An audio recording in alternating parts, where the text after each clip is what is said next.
The thermometer badge clipped to the ranger's chest read 122 degrees Fahrenheit, not the air temperature. That was bad enough. The ground.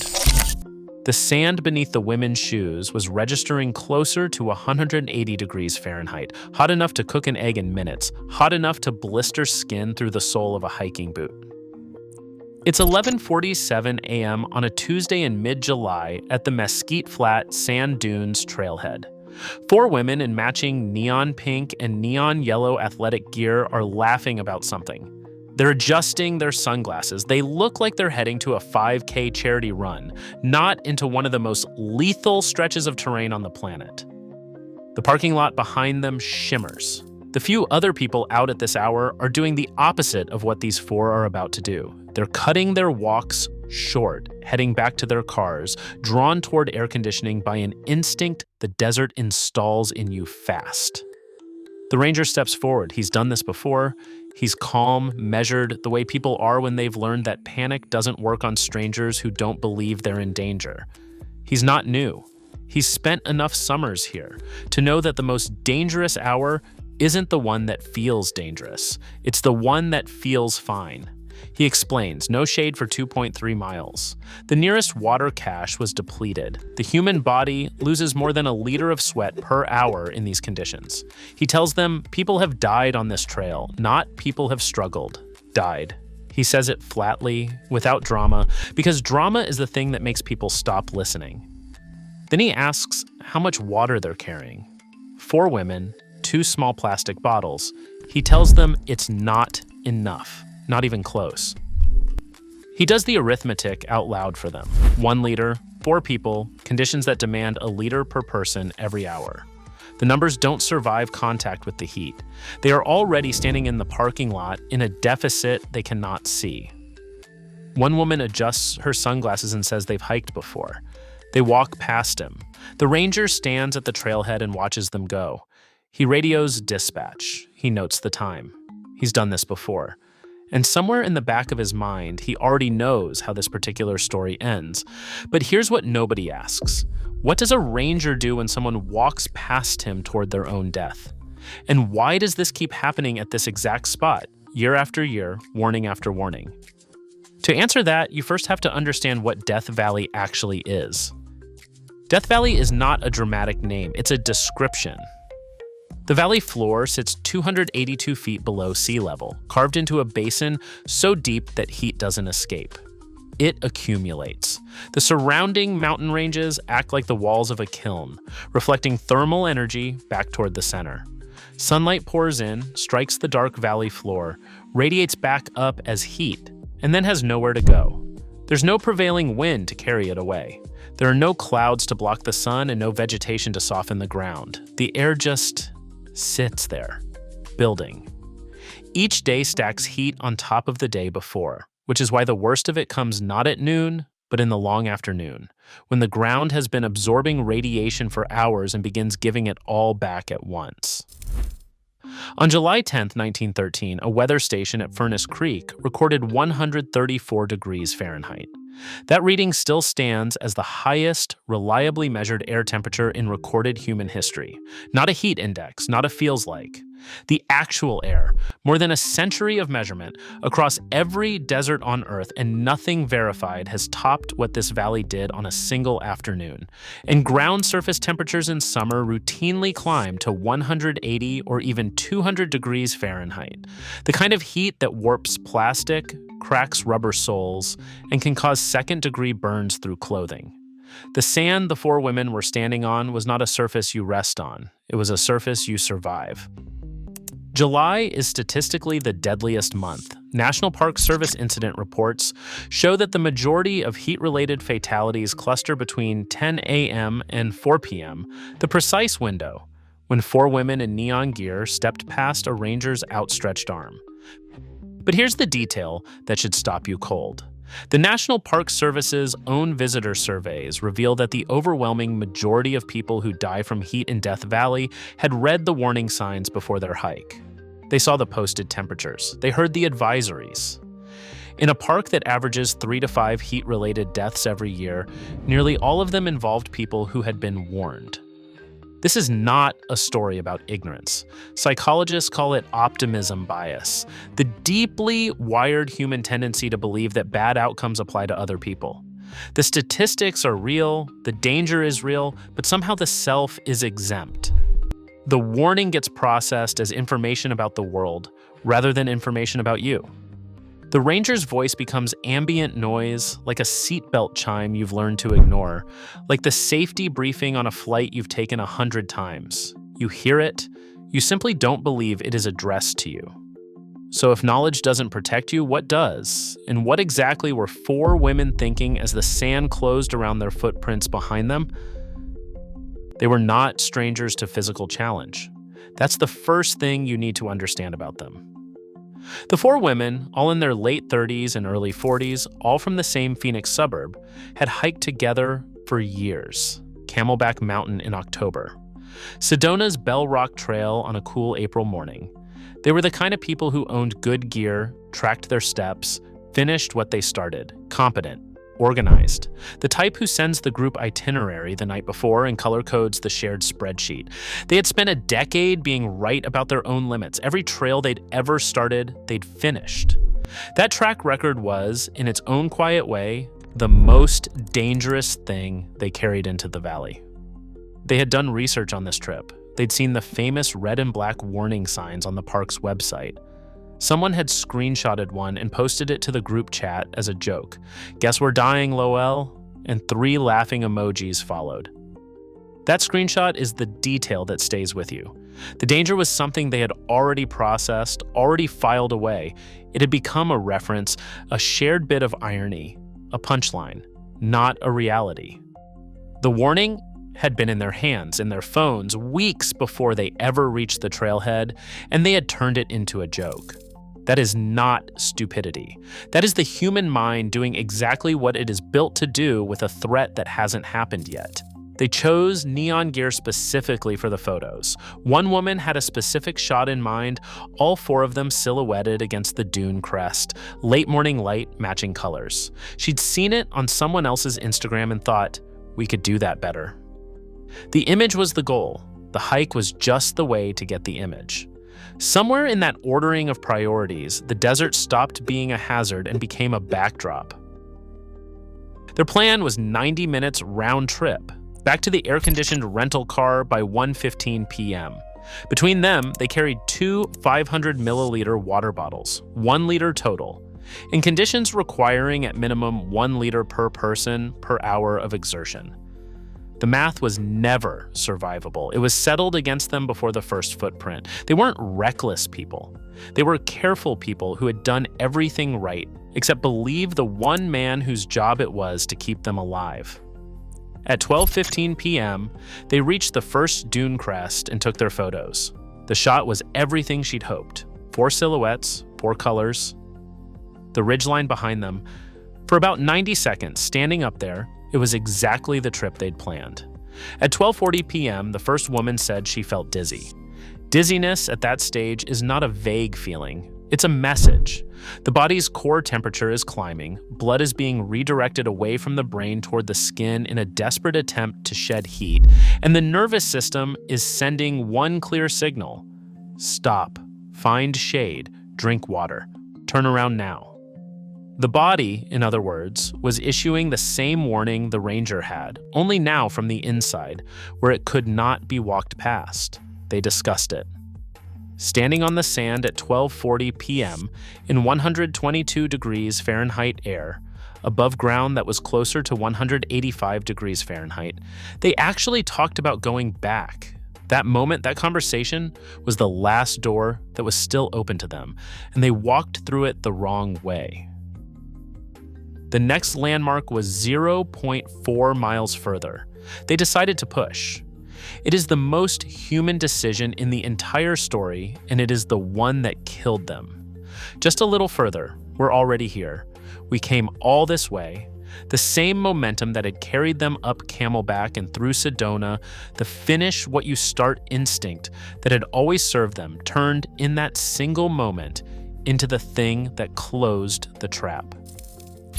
By 1:10 p.m., 2 of the women were moving slowly. Their words were coming out wrong, fragmented, slightly confused. That's not exhaustion. That's heat exhaustion, progressing toward heat stroke. The body's cooling system beginning to fail. When the core can't shed heat fast enough, it begins to cook the systems that keep you thinking clearly, which means the very organ you'd need to recognize the emergency is the one going offline first. The threshold that matters is 104 degrees Fahrenheit core temperature. Above that, organ damage begins. It doesn't announce itself, it just starts.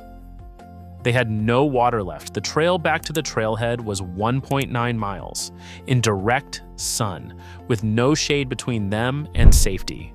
Think about that number for a moment. 1.9 miles. On a cool morning, that's a 35-minute walk. In those conditions, without water, with 2 women already symptomatic, it might as well have been 20 miles. The distance hadn't changed. Everything that made the distance survivable had. At 1:35 p.m., one woman collapsed. The others couldn't lift her, couldn't carry her, couldn't leave her alone on ground hot enough to cause burns through fabric. The trap had closed completely, and there was no option left that didn't end in loss. Every choice that remained was a worse version of a choice they should never have had to make. What would you have done differently, and at which moment do you think you would have finally turned back? The ranger at the trailhead had been watching his watch. When no one returned by 2 p.m., he called it in. Search and rescue teams entered the dunes at 2:20 p.m. Think about what that means for the people doing the searching. They're moving through 122 degrees Fahrenheit air, carrying equipment, rotating in short intervals because the heat is dangerous for them too. NPS protocol mandates mandatory hydration breaks for SAR personnel in extreme conditions. The rescuers themselves are on a clock that the desert is counting down. This wasn't a rescue operation. It was a recovery mission conducted at genuine personal risk by people who knew exactly what they were walking into and went anyway. The ranger who had spoken to the women at 11:47 a.m. was among them. They found all 4 within a 0.6-mile radius of each other. 2 groups, 1 woman and the companion who had stayed with her, and 2 others who had attempted the walk back and hadn't made it far. The distances are almost unbearable to think about. They were close, not close enough. The trailhead, the car, the water, the air conditioning, the ranger, had never been more than 2 miles away the entire time. In any other setting, 2 miles is nothing. It is the cruelest fact of the whole story that the thing they needed most was always almost within reach, and the desert made almost the same as never. All 4 were gone before help reached them. NPS incident reports from Death Valley document something that rarely makes the news. Rangers are frequently the last person to speak to victims before they enter the desert. Many describe it as the defining psychological weight of the job. The faces they remember, the conversations that replay, the moment they decide afterward they should have said one more sentence, stood 1 foot closer, found different words. You do everything right. You say the words, you note the time, and sometimes it simply isn't enough. That ranger had done everything right. It wasn't enough. So here is what I keep coming back to, and maybe you do too. If a trained professional face-to-face could not stop this, what does that tell us about the human mind itself? What exactly is happening inside us when we hear a warning and feel somewhere deep down that it does not apply to us? In 2011, neuroscientist Tali Sharot at University College London published findings that reframed how we understand human risk perception. Her team showed subjects statistics about bad outcomes, divorce rates, cancer diagnoses, car accidents, and then asked them to estimate their own personal likelihood. When the statistics were worse than expected, people updated their estimates for others. But for themselves, almost no adjustment. The brain, quite literally, filters threatening information differently when the you in the sentence is actually you.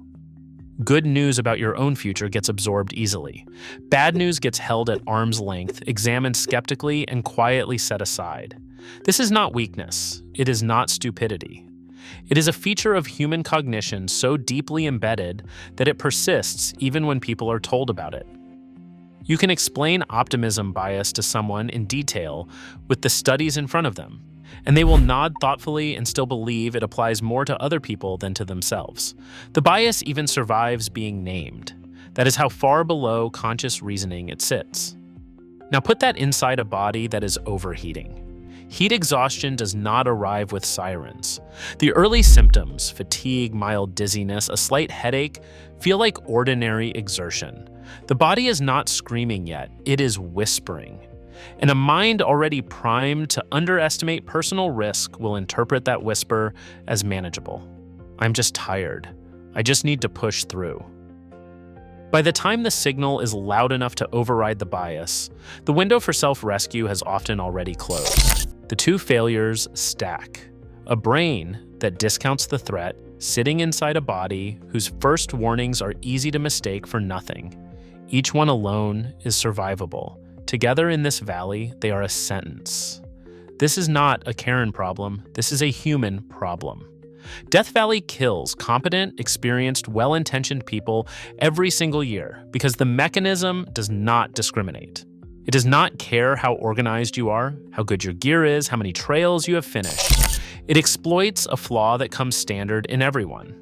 If you have ever watched someone ignore an obvious warning or caught yourself doing it, drop your story in the comments. What was the moment you finally believed the danger was real?